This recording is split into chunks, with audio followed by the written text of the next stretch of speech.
Bonjour et bienvenue à toutes et à tous dans cette nouvelle édition sonore de votre journal des activités sociales de l'énergie.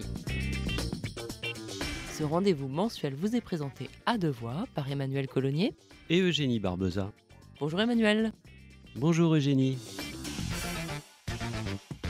Ravi de vous retrouver Emmanuel pour notre numéro de rentrée d'Active la radio. C'est tout bronzé et parfaitement reposé que nous allons vous proposer ce journal afin d'attaquer le mois de septembre d'un bon pied. Mais avant d'aborder les sujets qui font l'actualité de cette rentrée scolaire et sociale, je vous propose Emmanuel un petit retour sur les vacances. Ah oui, on retourne en vacances ? Pas exactement Emmanuel, enfin pas tout de suite, mais on va proposer à nos auditeurs de revivre celle des bénéficiaires de la CCAS à travers quelques cartes postales. D'accord, avec plaisir. Alors, où partons-nous ? Eh bien vous allez le savoir dans une seconde, voici le sommaire de ce journal.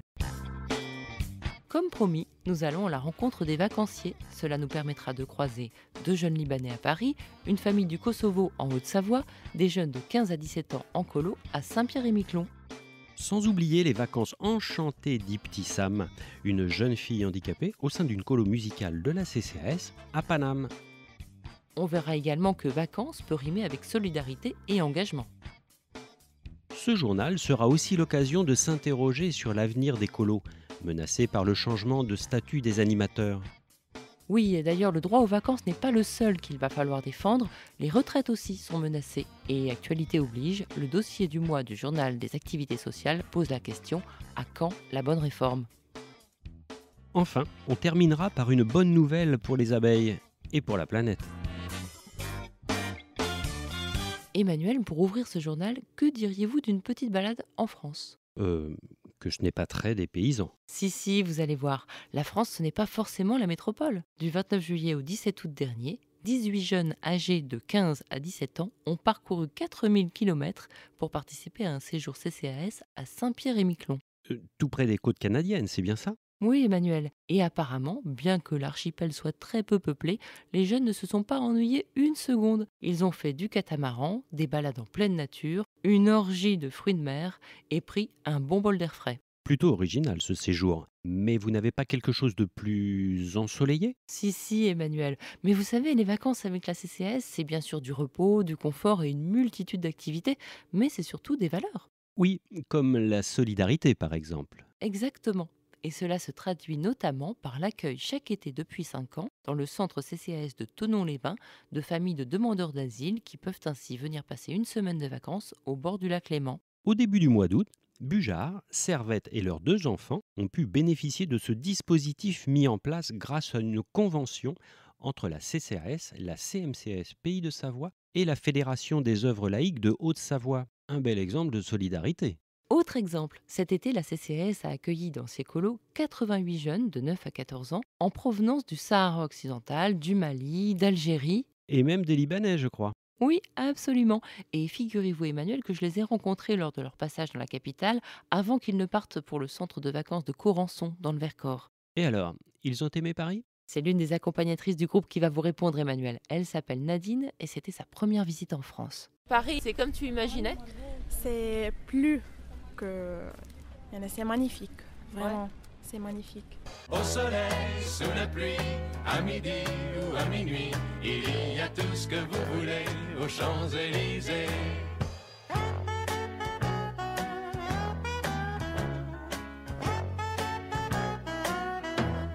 Justement, on reste à Paris, Emmanuel, puisque c'est à la résidence de la Cité internationale que 28 adolescents ont passé un séjour dédié à la musique. Oui, et je crois qu'ils ont même donné un concert durant leur séjour. Emmanuel, on ne peut rien vous cacher, mais je voudrais vous parler plus particulièrement d'une jeune fille qui a participé à ce séjour. Avec plaisir, qui est-elle ? Il s'agit d'Ibsam Elani, elle a 16 ans et c'est une excellente chanteuse, mais elle a aussi la particularité d'être atteinte d'une maladie génétique rare qui la prive de l'usage normal de ses jambes. Grâce à un dispositif d'accompagnement spécifique dans le cadre des séjours pluriels, elle a pu profiter pleinement de toutes les activités, au même titre que ses camarades, et bien sûr, elle était sur scène lors du fameux concert. Et oui Eugénie, à la CCAS, les vacances ne valent que si elles peuvent être partagées par tous. Effectivement, Emmanuel, cela fait partie des valeurs de la CCAS. Et à propos de valeurs, je vous propose de revenir sur la notion d'engagement. Alors, ça tombe bien puisque c'était justement le thème d'un film réalisé par un groupe de jeunes dans le centre de vacances CCAS de Chinon.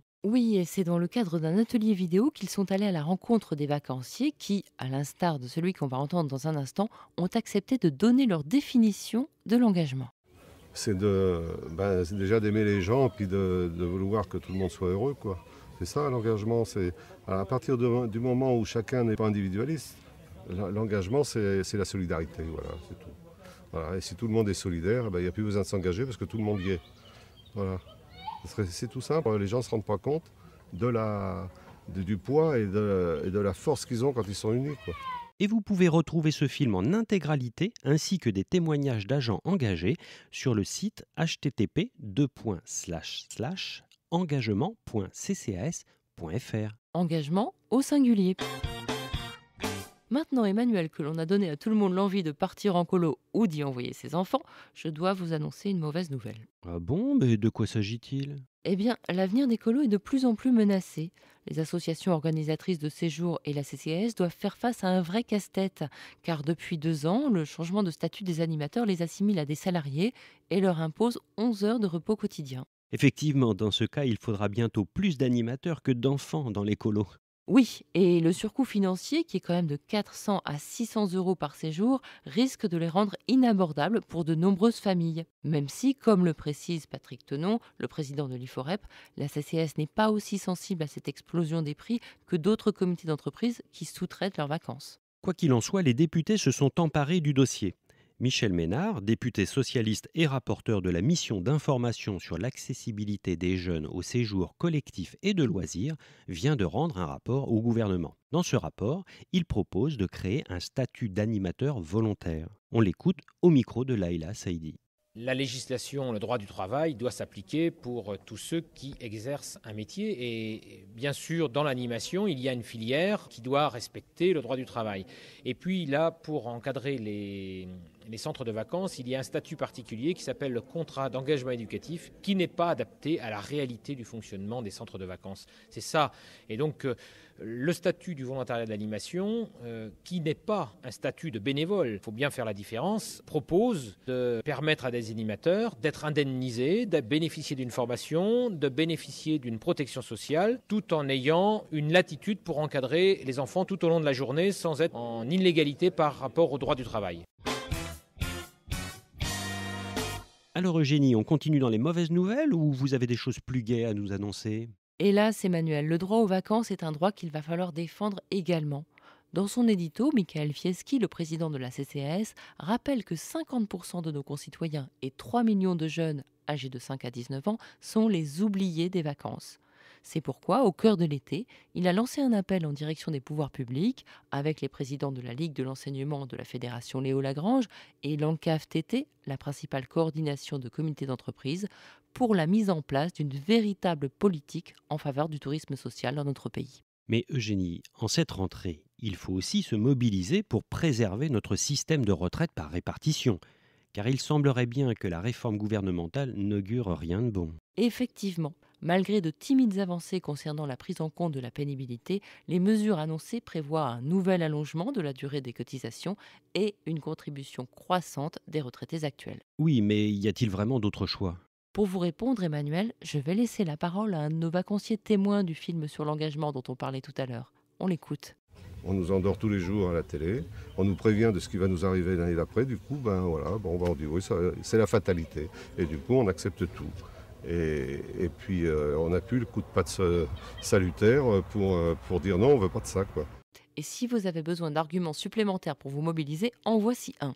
Le rapport mondial sur les salaires 2012-2013, publié par le BIT, précise que la productivité du travail a augmenté 2 fois plus vite que les salaires moyens depuis 1999, et aussi qu'à l'échelle de la planète, la part dédiée aux salaires dans les richesses créées continue à baisser. Pendant ce temps, la part des dividendes versés aux actionnaires n'a cessé d'augmenter depuis 30 ans, passant quand même de 5 à 25%. Donc il suffirait juste de changer un tout petit peu la répartition des bénéfices pour que le problème du financement des retraites n'en soit plus un. C'est QFD. Vous vouliez une bonne nouvelle, Emmanuel? Eh bien, en voici une. Si je vous dis Gaucho, Cruiser et Poncho, ça vous dit quelque chose? Ah, ce sont des personnages de bande dessinée? Pas vraiment, Emmanuel. C'est le nom de 3 insecticides qui, certes, empêchent les insectes nuisibles de ravager les cultures, mais qui ont aussi pour effet de décimer les abeilles. Et la bonne nouvelle, c'est que l'Europe vient de décider de les interdire pour 2 ans. Bien, pas sûr que 2 ans suffisent, mais c'est déjà un premier pas. Bzz, bzz. On termine avec quelques informations pratiques. Une bonne rentrée, c'est une rentrée bien assurée. Avec le contrat scolaire négocié par la CCAS, votre enfant est bien couvert pour un prix tout à fait raisonnable. N'hésitez pas à vous renseigner au 0970 809 770. Il s'agit bien sûr d'un numéro non surtaxé. Côté agenda, que les passionnés d'échecs tendent l'oreille. Les rencontres régionales de la CCAS auront lieu le 22 septembre dans plusieurs villes de France, Lyon, Marseille, Metz, Annecy, Paris, Montpellier, Avoine, Rennes, Mont-de-Marsan et Toulouse, cela en prélude aux 11e rencontres nationales et internationales d'échecs du Cap d'Agde, programmées, elles, du 24 octobre au 2 novembre. Et tous les renseignements pour y participer sont sur le site ccas.fr ainsi que sur celui de l'association Cap Échec. Et vous savez pourquoi j'aime les échecs, Emmanuel? Non, mais vous allez nous le dire. Eh bien tout simplement parce que c'est le jeu où la dame est la plus forte. Ça ne m'étonne vraiment pas de vous. Bon, plus sérieusement, quoique, si vous pensez comme moi que la meilleure façon de reprendre le travail du bon pied, c'est de penser dès maintenant à ses prochaines vacances, sachez que vous pouvez d'ores et déjà retirer votre catalogue hiver-printemps 2013-2014 dans vos lieux de proximité ou consulter toutes les offres sur le site www.ccas.fr. Mais attention, car vous n'avez que jusqu'au 15 octobre pour déposer votre demande de vacances pour ces séjours rouges. Emmanuel, il est déjà temps de nous quitter car c'est la fin de ce journal. Il vous a été proposé par la direction de la communication de la CCAS. On se retrouve avec grand plaisir le mois prochain pour un nouveau numéro de votre journal radio. Mais nous vous rappelons que nous attendons vos messages sur le répondeur d'Active la radio au numéro suivant 01 48 18 60 44. Une question, une information à nous donner, un message à nous faire passer, votre radio vous écoute et vous répond. Au revoir à toutes et à tous. Au revoir Emmanuel. Au revoir Eugénie.